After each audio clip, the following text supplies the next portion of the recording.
સુરત મિત્રએ જ મિત્રની કરી હત્યા। સુરના ડિંડોલી વિસ્તારમાં સામાન્ય બોલાચાલી હત્યા સુધી પહોંચી। અપશબ્દ બોલતા સાથે થઈ હતી મારામારી। ડિંડોલી ભેસ્તાન આવાસ પાસે આવેલ પાંજરાપોર બ્રિજની નીચે બની હતી ઘટના। ગંભીર રીતે ઘવાયેલા મોહમ્મદ હુસૈન 108ના મદદથી નવી સિવિલ હોસ્પિટલ ખાતે ખસેડાયો। નવી સિવિલ હોસ્પિટલમાં હાજર તબીબોએ મોહમ્મદ હુસૈનને નોર્મલ કહી રજા અપાઈ। ઘરે જતા મોહમ્મદ હુસૈનની તબિયત લથડતા નવી સિવિલ હોસ્પિટલ ખાતે સારવાર માટે ખસેડાયો। નવી સિવિલ હોસ્પિટલ ખાતે ટૂંકી સારવાર બાદ મોહમ્મદ હુસૈનને મોત નીપજ્યું। ડિંડોલી પોલીસે હત્યાનો ગુનો નોંધી વધુ તપાસ હાથ ધરી। जी आपका नाम? शबनम, कहाँ रहने का? बेस्तान आवास। मैं काम पर जाती, मेरी अम्मी का इंतकाल हो गए। मेरे अब्बा से भी ज़्यादा काम नहीं होता, तो उनको मैंने 22,000 रुपये मैंने काम से ली थी। मेरी बहन की शादी थी 13 तारीख को, तो मैंने 22,000 घर में रखी थी। तो उनको बोली थी तुम लेके अपन सामान लेने चल जाएंगे।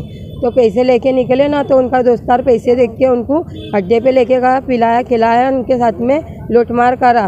तो उनकी तबीयत मारा उन्हें मगज में, और उनकी तबीयत ज़्यादा सीरियस हो गई। तो हमने दवा खाने लाए, तो दवा खाने वाला भी बोलता कि नॉर्मल है, घर लेके चल जा। और तबीयत ज़्यादा सीरियस थी, तो वो पीने खाने वाले तो बोले लेके जाओ वापस, यहाँ कुछ नहीं होने वाला है बोले। तो हमने दवा खाने में से सबको बताया ना, घर लेके चल गए। फिर सुबह तक अच्छे थे, 6 बजे उनका इंतकाल हो गया। तो फिर हमने 108 वाली को बुलाया, तो उन्हें भी बोली, क्या बोले वो नहीं है बोले, चल गए बोले।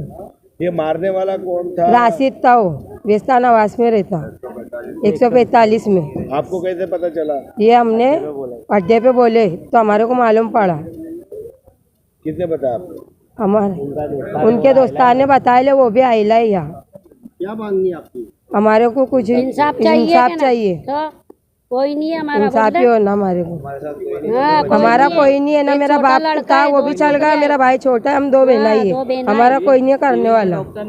सिविल के डॉक्टर ने बोला बोले पीने खाने वाला काय को लाए, तो वही पढ़ने देना था। बोले मर भी जाता तो अच्छा रहता था, काय को लाए बोले।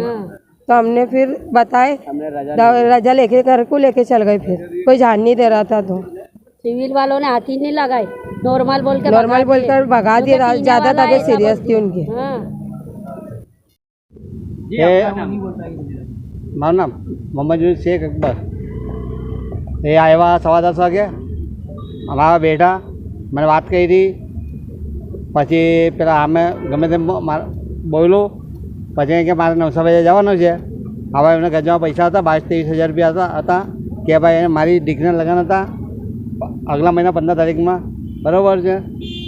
પછી એને મારા હાથ ચાલાકી થઈ, કાળોભાઈ હાથ ઉડાવ્યો, પેલા બી હાથ ઉડાવ્યો। એનું નામ છે રાશિદ, સીમા રહે છે 145 નંબરમાં રહે છે। એ સીમા રહે છે, હવે કાલથી લાપતા ગેંગ છે।